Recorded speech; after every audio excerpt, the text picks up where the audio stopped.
प्यारे बच्चों, आज की हिंदी कक्षा में आपका स्वागत है। आज हम पढ़ेंगे वसंत भाग 2 में संकलित पाठ 8 शाम एक किसान। इस कविता के कवि हैं सर्वेश्वर दयाल सक्सेना जी। यहाँ कवि ने शाम को एक किसान के रूप में दिखलाया है। शाम यानी एक पूरा एक परिदृश्य है, एक वातावरण है। शाम के अंतर्गत पहाड़, नदी, पलाश के वन, अंधकार और सूरज आता है। यहाँ पे कवि ने शाम को एक किसान मान लिया है। जिस तरह से एक किसान खेतों में जाता है, काम करता है, किसान सिर पर पगड़ी बांधता है जिससे उसके सिर की रक्षा हो सके। उस पगड़ी से उसे और भी कई लाभ हो सकते हैं। पगड़ी को खोलकर वो अपने मुंह को पोंछ सकता है, शरीर को पोंछ सकता है और उस पगड़ी से वह दूसरे कई काम ले सकता है। शाम का समय है जब किसान खेतों में जाके काम करता है, जाड़े की शाम है, तब वह अपने आप को जाड़े से बचाने के लिए लकड़ियों को इकट्ठा करके अंगीठी जलाता है और उससे अपने शरीर को गर्म रखता है। किसान खेत के पास बैठे रहता है और खेतों को देख रहा होता है या खेतों में काम कर रहा होता है। तो ऐसे समय में यदि कोई उसे आवाज़ लगा दे तो वह स्वाभाविक भाव से आवाज़ लगाने वाले की तरफ देखता है और जानने की कोशिश करता है कि किसने उसे आवाज़ लगाई। तो किसान खेतों में काम कर रहा होता है या खेतों को देख रहा होता है। ऐसे में अगर कोई आवाज़ लगाता है तब वह आवाज़ लगाने वाले की तरफ देखने लगता है, उसके पास जाने लगता है। उस समय खेतों में काम करने की जो घटना है और आवाज़ लगाने के बाद जिस व्यक्ति की ओर देखता है और उसके पास जाने की कोशिश करता है, उस घटना में परिवर्तन हो जाता है। दोनों घटनाएं अलग अलग हो जाती हैं। तो यहाँ कवि ने शाम के उपादानों को किसान के रूप में दिखलाया है और इन उपादानों को लेकर पूरी शाम को एक किसान के रूप में माना है। कवि कह रहे हैं कि आकाश का साफा बांधकर सूरज का चीलम खींचता बैठा है पहाड़। साफा यानी पगड़ी। पहाड़ एक किसान के रूप में है। उसने आकाश को साफे के रूप में, आकाश को पगड़ी के रूप में बांध रखा है। पहाड़ है, आकाश को, पहाड़ के ऊपर आकाश है, तो उस आकाश को उसने साफा के रूप में, पगड़ी के रूप में बांध रखा है। पश्चिम दिशा में सूरज डूब रहा है क्योंकि शाम के समय सूर्य पश्चिम दिशा में डूबता है। आप सबको पता है कि सूर्य पूर्व में उगता है और पश्चिम में डूबता है। तो सूर्य जब डूब रहा होता है उस समय लालिमा छा जाती है। सूर्य सीधे नहीं डूबता, सूर्य के डूबने के समय चारों तरफ लालिमा छा जाती है और सूर्य स्वयं लाल रंग का हो जाता है। आप लोगों ने पूर्व दिशा में देखा होगा, जब सूर्य उगने लगता है उस समय लालिमा छा जाती है। उसके बाद सूर्य लाल रंग होकर उगता है। सूर्य लाल का गोला दिखता है, लाल रंग का गोला सूर्य दिखता है। इसके बाद फिर सूर्य धीरे धीरे ऊपर आकाश की तरफ चढ़ता जाता है, यानी दिन होने लगता है। अब दिन जैसे जैसे चढ़ता है सूर्य भी चढ़ता है, फिर सूर्य सफ़ेद हो जाता है, चमकता हुआ गोला दिखाई देता है। फिर धीरे धीरे धीरे धीरे जब दिन ढलता है, शाम होती है, तो यही सूर्य जब पश्चिम दिशा में आता है तब वह फिर से लाल गोला बन जाता है। उसके चारों तरफ यानी पश्चिम दिशा में लालिमा छा जाती है और धीरे धीरे सूर्य लाल का गोला होता हुआ डूब जाता है। तो यहाँ पर कभी उसी दृश्य को देख रहे हैं और कल्पना कर रहे हैं कि पहाड़ अपने सिर पर आकाश रूपी पगड़ी को बांध रखा है और उसने सूर्य को चीलम के रूप में लिया है और चीलम के रूप में सूर्य को चीलम के रूप में खींच रहा है, यानी सूर्य को चीलम बना दिया है। चीलम क्या है? कुछ लोग सिगरेट और बीड़ी पीते हैं, लेकिन कुछ लोग गांव के होते हैं वे चीलम पीते हैं। चीलम क्या है? मिट्टी का बना होता है, बीच में खोल होता है, कोला होता है, सामने का भाग थोड़ा सा बड़ा होता है। वहाँ पे आग जलाते हैं और कुछ नशीली चीज़ें जैसे तंबाकू है, भांग है, वहाँ रख देते हैं, फिर उसे सिगरेट की तरफ खींचते हैं।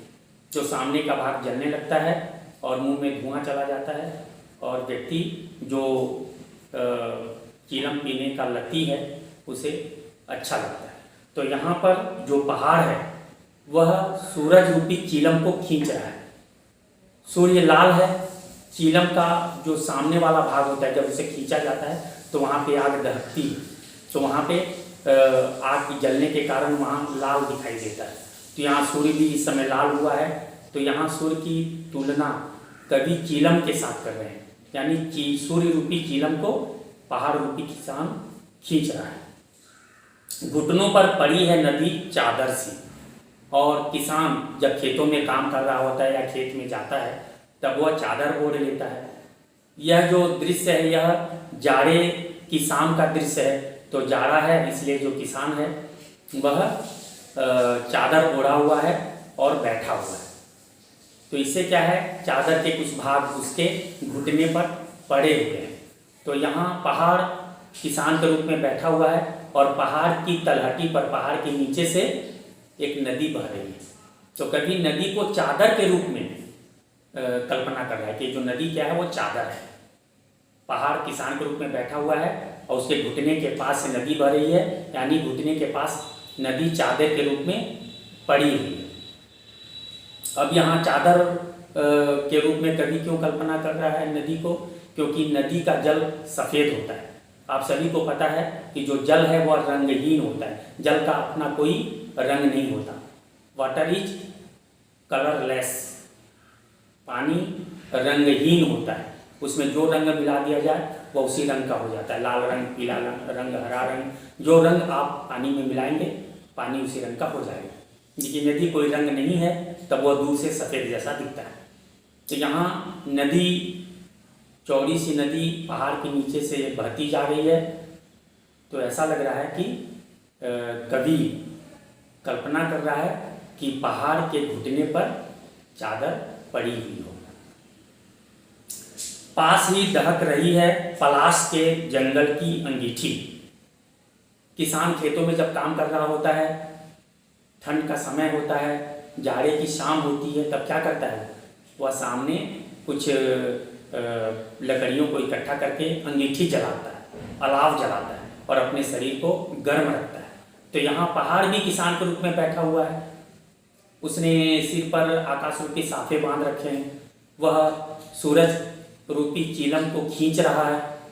उसके घुटने के पास में नदी रूपी चादर पड़ी हुई है।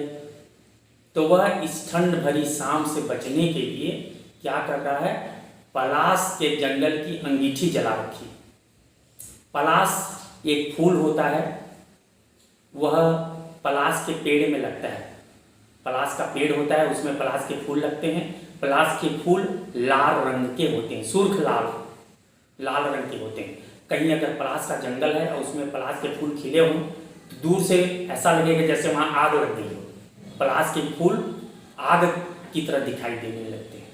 दूर से ऐसा भान होगा, ऐसा महसूस होगा, प्रतीत होगा कि वहाँ आग लगी। तो यहाँ कवि कल्पना कर रहा है कि पहाड़ पलाश के जंगल की अंगीठी, पलाश के जंगल हैं, पलाश के फूल खिले हुए हैं, वे आग की तरह दिखाई दे रहे हैं। तो पलाश के जंगल की अंगीठी को जलाकर पहाड़ अपने शरीर को गर्म रख रहा है। अंधकार दूर पूर्व में सिमटा बैठा है भेड़ों के गल्ले सा। सूर्य पश्चिम दिशा में आ गया है, तो पूर्व दिशा में अंधकार सिमटा हुआ बैठा है, छिपा हुआ बैठा है।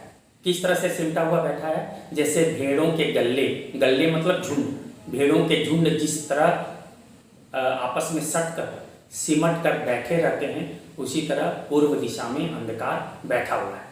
यानी अभी अंधेरा आया नहीं है, अभी सूर्य में लालिमा है, सूर्य लाल का गोला बना हुआ है। धीरे धीरे चारों तरफ लालिमा छाई हुई है, लालिमा सिमट रही है और अंधकार धीरे धीरे बढ़ रहा है।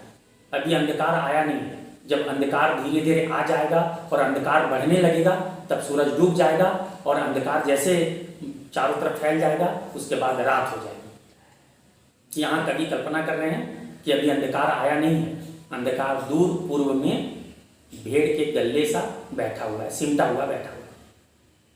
इसके बाद क्या होता है, जिस तरह से किसान खेतों में काम कर रहा होता है, अपने में खोया रहता है, चीलम पी रहा होता है, अंगीठी या अलाव जलाकर शरीर को गर्म कर रहा होता है,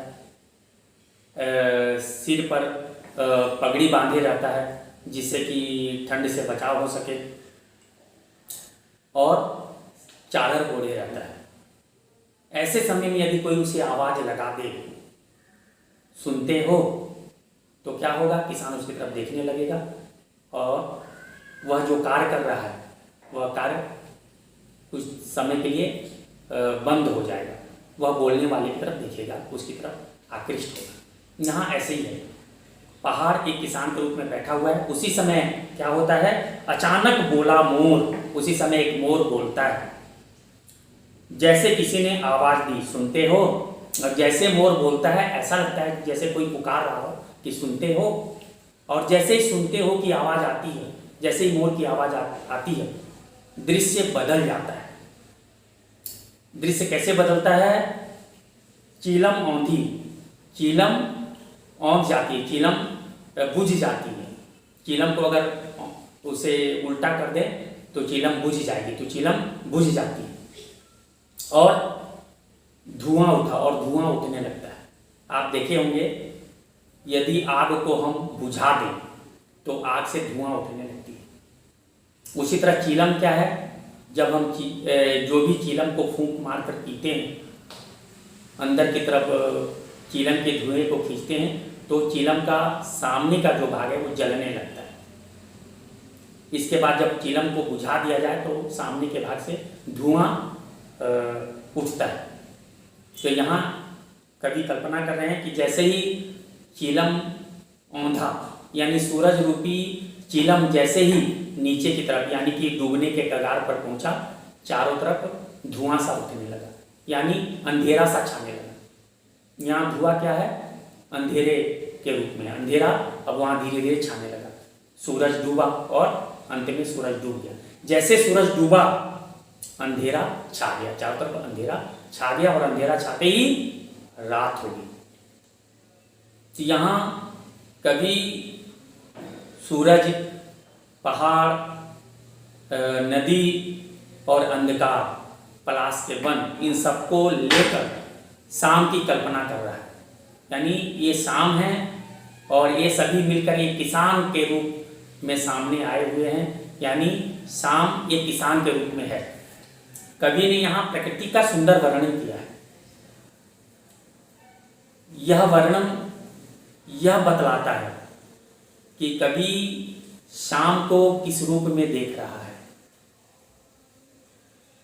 कभी किसी पहाड़ के नीचे गया होगा, उस पहाड़ की तलहटी से नदी बह रही होगी, पास में पलाश के वन रहे होंगे, शाम का समय रहा होगा और पास में ही किसी खेत में किसान भी काम कर रहा होगा। तो इन सारे दृश्यों को देखकर कवि ने शाम को एक किसान के रूप में कल्पित किया और अपनी कविता के माध्यम से उसे अभिव्यक्त किया।